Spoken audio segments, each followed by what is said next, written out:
الحمد لله رب العالمين الصلاة والسلام على رسوله الكريم وعلى آله وصحبه أجمعين وعلى من تبعهم بإحسان إلى يوم الدين ما بعد. باب صفة طول القميص والكم والإزار وطرف العمامة وتحريم إسبال شيء من ذلك على سبيل الخيلاء وكراهية من غير خيلاء. وعن ابن عمر رضي الله عنهما أن النبي صلى الله عليه وسلم قال: من جر ثوبه خيلاء لم ينظر الله إليه يوم القيامة. فقال أبو بكر: يا رسول الله إن إزاري يسترخي إلا أن أتعاهده. فقال له رسول الله صلى الله عليه وسلم: إنك لست ممن يفعله خيلاء. رواه البخاري. கண்ணியத்துக்குரிய அல்லாஹ்விடையார்களே, இன்று பார்க்கக்கூடிய தலைப்பு மிக முக்கியமான தலைப்பு. பாடம் 119வது தலைப்பு. அதில் நாம் அணியக்கூடிய ஆடைகள் சம்பந்தப்பட்ட விஷயத்தில் தலைப்பு வருகின்றது. சட்டை, அதன் நீளம், முன்கை, வேட்டி, தலப்பாகையின் ஓரம் ஆகியவற்றின் அளவு, பெருமைக்காக ஆடையை தொங்க விடுவதும் கூடாது, பெருமையின்றி தொங்க விடுவதும் தடுக்கப்பட்டதும் வெறுக்கப்பட்டது என்று தலைப்பில் வரக்கூடிய ஹதீஸு புகாரி மற்றும் முஸ்லிம் வரக்கூடிய ஹதீஸு. முதல் ஹதீஸில் அப்துல்லா பின் உமர் ரலியல்லாஹு அவர்கள் அறிவிக்கின்றார்கள், அல்லாஹ்வுடைய தூதர் ஸல்லல்லாஹு அலைஹி வஸல்லம் கூறினார்கள், யார் பெருமைக்காக தன் ஆடையை பூமியில் தடை கூட்டும்படி அணிந்து கொண்டு செல்கிறாரோ மறுமை நாளில் அவரை அல்லாஹ் பார்க்க மாட்டான் என்று நபி ஸல்லல்லாஹு அலைஹி வஸல்லம் கூறினார்கள். இறை தூதர் அவர்களே, எனது வேட்டி நான் கவனிக்க தவறினால் கீழே இறங்கி விடுகிறது, என்ன செய்வது என்று அபூபக்கர் ரலியல்லாஹு அவர்கள் கேட்டார்கள். நிச்சயமாக நீர் பெருமைக்காக செயல்படுபவர்களில் ஒருவராக இல்லை என்று நபி ஸல்லல்லாஹு அலைஹி வஸல்லம் கூறினார்கள். இதனுடைய இன்னொரு பகுதி முஸ்லிம் உடைய ஹதீஸிலும் வந்திருக்கு. இந்த ஹதீஸில் சொல்லப்பட்ட முதல் முக்கியமான விஷயம் என்பது நேற்று கூறிய அல்லாஹ்விடையார்களே, எவர் ஒருவர் தன்னுடைய ஆடையை பூமியில் படும் அளவு நடந்து அதை பெருமை காரணமாக அணிந்து செல்கின்றார்களோ அல்லாஹு தஆலா அவர்களை பார்க்க மாட்டான். அல்லாஹு தஆலா அவர்களை மறுமை நாளில் பார்க்க மாட்டான் என்றால் ரஹ்மத்துடைய பார்வையை கொண்டு அல்லாஹு தஆலா அவர்களை பார்க்க மாட்டான். இதை கேட்டவுடனே அபூபக்கர் ரலியல்லாஹு அவர்களுக்கு அச்சம் ஏற்பட்டு விட்டது.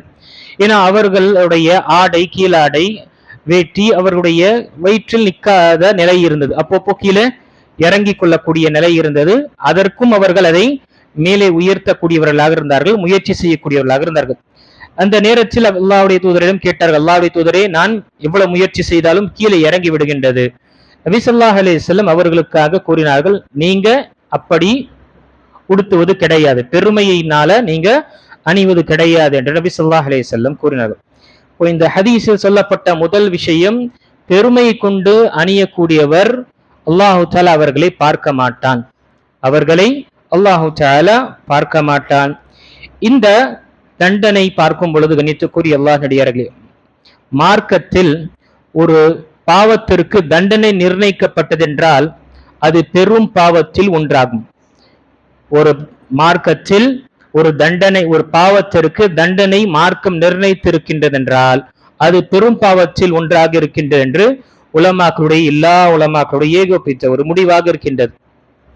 இந்த ஹதீஸில் நபி ஸல்லல்லாஹு அலைஹி வஸல்லம் அந்த சஹாபி அபூபக்கர் ரலியல்லாஹு அவர்களுக்கு அவர்களை தூய்மைப்படுத்திய வண்ணமாக, அபூபக்கரே, நீங்க இந்த பெருமையை கொண்டு அணிவது கிடையாது.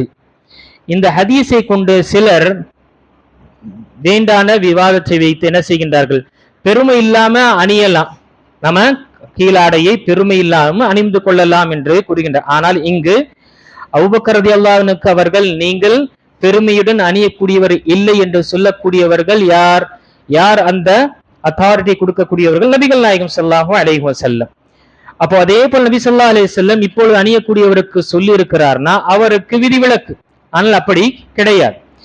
இந்த ஹதீஸில் ஒரு பாவம் சொல்லப்பட்டது. இன்னொரு ஹதீஸில் நபி ஸல்லல்லாஹு அலைஹி வஸல்லம் 3 தண்டனைகளை பற்றி கூறியிருக்கின்றார்கள்.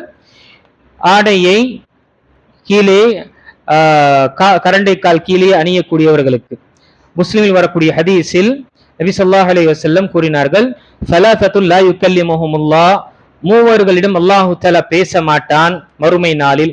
வலா யன்துரு இலைஹிம், அவர்களை பார்க்க மாட்டான். வலா யுஸக்கீஹிம், அவர்களை தூய்மைப்படுத்த மாட்டான்.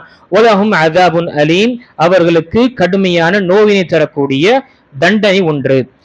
அபூதர் ரலியல்லாஹு அவர்கள் இந்த ஹதீஸை கேட்டவுடனேயே அவர்கள் கூறினார்கள், ஹாபு வ ஹஸிரு, அந்த மூவரும் அழியட்டும், நாசமாகட்டும். யார் அது? மன்ஹும் யா ரசூலல்லாஹ், இந்த மூவர்களை இப்படிப்பட்ட ஒரு தண்டனை கொடுக்கப்படக்கூடியவர் யார் என்று கேட்கும் பொழுது, அல் முஸ்பில், முதல் நபி ஸல்லல்லாஹு அலைஹி வஸல்லம் கூறினார்கள், அல் முஸ்பில், இஸ்பால் செய்யக்கூடியவர், உடைய தன்னுடைய ஆடையை கரண்டை கால் கீழே அணியக்கூடியவருக்கு முஸ்பில், இஸ்பால் செய்யக்கூடியவர் என்று சொல்லும். முஸ்பில், தன்னுடைய ஆடையை கரண்டை கால் கீழே அணியக்கூடியவர். வல் மன்னான், உபகரணம் செய்துவிட்டு அதை சொல்லி காட்டக்கூடியவர். எஹ்சான் செய்துவிட்டு நான் உனக்கு செய்தேன் அல்லவா என்று சொல்லி சொல்லி காண்பிக்க கூடியவர். மூன்றாவது, வல் முன்ஃபிகு சில்அத்தஹு பில் ஹலிஃபில் காதிப், பொய் சொல்லி பொய் சத்தியம் செய்து தன்னுடைய வியாபாரத்தை விற்கக்கூடியவர். இந்த ஹதீஸில் பாருங்க, 4 தண்டனைகள் இந்த நபர்களுக்கு சொல்லப்பட்டது. ஒன்று, அல்லாஹு தஆலா அவர்களை பார்க்க மாட்டான். இரண்டாவது, அவர்களிடம் பேச மாட்டான் மறுமையில். மூன்றாவது, அவர்களை சுத்தமும் படுத்த மாட்டான் அவருடைய பாவத்திலிருந்து. நான்காவது, அவர்களுக்கு கடினமான மிகவும் வேதனை தரக்கூடிய தண்டனை என்று இவ்வளவு தெளிவாக நபி ஸல்லல்லாஹு அலைஹி வஸல்லம் ஒரு தடவை இல்ல 3 தடவை இந்த வார்த்தை கூறினார்கள். லா யுகல்லிமுல்லாஹு வலா யன்துரு இலைஹிம் வலஹும் அஸாபுன் அலீம் என்று இப்படி 3 தடவை நபி ஸல்லல்லாஹு அலைஹி வஸல்லம் சொல்லிவிட்ட பிறகு ஸலாஸ மர்ராத், இதை கேட்ட அபூதர் ரலியல்லாஹு அவர்கள், அந்த யார் அவங்க நஷ்டவாளிகள் யார் என்று கேட்டார்கள். ஆக கணிச்சுக்குரிய அல்லாஹ் அடியார்கள், இந்த முதல் ஹதீஸில் பெருமையுடன் அணியக்கூடியவர்களுக்கு கிடைக்கக்கூடிய தண்டனை இன்னும் அதிகமாக இருக்கும். பெருமை இல்லாமல் அணியக்கூடியவர்களுக்கு தண்டனை என்ன? நரகமாக இருக்கின்ற அந்த பாகம் நரகத்தில் இருக்கும். அதுவும் வரக்கூடிய ஹதீஸில், புகாரில் வரக்கூடிய ஹதீஸில், மா அஸ்ஃபல மினல் காபைன், மா அஸ்ஃபல மினல் காபைன், கரண்டைக்கால் கீழ் எது இருக்குமோ ஃபஹுவ ஃபின்னார், அது நரகத்தில் இருக்கும். அப்போ எந்த பகுதி, எந்த அளவு அவர் தன்னுடைய ஆடையை கரண்டைக்கால் கீழே அணிகின்றார்களோ அந்த அளவு அந்த பாகம், அந்த பகுதி நரகத்தில் தண்டிக்கப்படும். நரகத்தில் தண்டிக்கப்படும் என்றால் அவனுடைய அந்த எந்த அளவு அவர் தொங்க விட்டாரோ அதை தண்டிக்கப்படுவார்கள். ஏனென்றால் நரகத்தில் சிலருக்கு முழுமையாக தண்டிக்கப்படும், சிலருக்கு சில உறுப்புகள் அவர்கள் செய்த அந்த எந்த கரத்தை கொண்டு அல்லது எந்த உறுப்புகளை செய்து பாவங்களை செய்தார்களோ அதையும் அதற்கு தண்டனை கொடுக்கப்படும். இந்த 2 ஹதீஸிலும் கண்ணியத்துக்குரிய அல்லாஹ் அடியார்களே, நான் இந்த வார்த்தையை பதிவு செய்வது அமானிதமாக நான் பதிவு செய்கின்றேன். மக்கள் என்ன நினைக்கின்றார்கள்? மிக சர்வசாதாரணமாக கரண்டை கால் கீழே அணிவது என்பது சர்வசாதாரண நினைத்துக் கொண்டு இருக்கிறாங்க. அல்லது இமாம் சாபு தான் அது அணியக்கூடியவராக இருக்கிறாரு, அல்லது வயதாயிடுச்சுன்னா அவர்கள் தான் அணியக்கூடியவர்களாக இருக்கின்றார்கள். இது பெரும் பாவத்தில் இருக்கின்றது. அன்புக்குரியவர்களே, நாம் மறந்து விடக்கூடாது. ஒன்று, பெருமை இல்லாமல் அணியக்கூடியவர்களுக்கு இங்கு தண்டனை, முஸ்பில் என்று வார்த்தை வருகின்றது. 4 தண்டனை. அதனுடன் ஒரு மனிதன் பெருமையுடன் அணிகின்றான் என்றால் அவனுக்கு இன்னும் பெரிய ஒரு தண்டனையாக இருக்கின்றது. ஆக அல்லாஹுக்காக இந்த விஷயத்தை நாம கவனிக்க வேண்டும். நாமும் நம்முடைய குறிப்பாக ஆண்கள் நம்முடைய ஆடைகளை கரண்டைக்கால் மீது நாம அணிய வேண்டும். அதே போல நம்முடைய வாலிபர், நம்முடைய பருவ வயது அடைந்த நம்முடைய குழந்தைகளுக்கு நாம் தெரியப்படுத்த வேண்டும். நம்முடைய குழந்தை திருடுனா, கொள்ளையடிச்சான், மது அருந்துனா, ட்ரக்ஸ்ல ஈடுபட்டான், நம்ம திட்டுறோமா இல்லையா, அடிக்கிறோமா இல்லையா, அதற்கு ஏதாவது ஒரு முடிவு எடுக்கிறோமா இல்லையா? அதே போலதான் இதுவும் ஒரு பெரும் பாவம். நம்ம இதை நம்ம மறந்து விடக்கூடாது. ரொம்ப அலட்சியமாக நம்ம இருக்கிறோம்.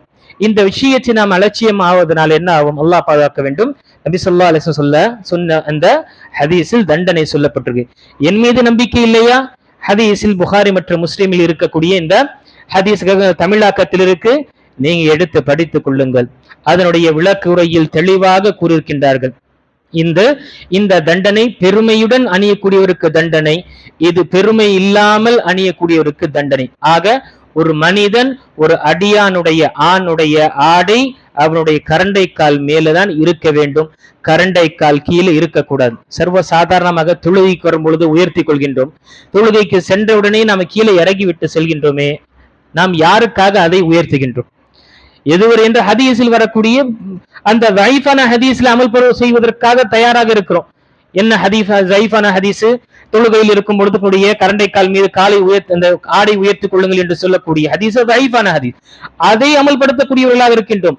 புகாரி மற்றும் முஸ்லிமில் வரக்கூடிய சஹீஹான ஹதீஸில் கரண்டைக்கால் கீழே அணிந்தாலே தண்டிக்கப்படுவான், அல்லாஹ் அவனை பார்க்க மாட்டான், அவனை விடம் பேச மாட்டான் என்று இவ்வளவு தெளிவாக 3 தடவை ஒரு விஷயத்தை சொல்லி இருக்கின்றார்கள் என்றால் அதை நாம அலட்சியமாக இருப்பது என்பது நம்முடைய மனோயிச்சின் பிரகாரம் தான் ஹதீஸை புரிந்து கொள்கின்றோம் என்று காட்டுகின்ற. ஆக கணித்துக்குரிய அல்லாஹ் நடிகார்கள், இந்த விஷயத்தை நான் ஒவ்வொரு தடவையும் இந்த ஹதீசுகள் வரும்பொழுதும் சரி, ஜுமாவிலும் சரி, மற்ற எல்லா நம்முடைய அவையில நான் தெரியப்படுத்தி கொண்டுதான் இருக்கிறேன்.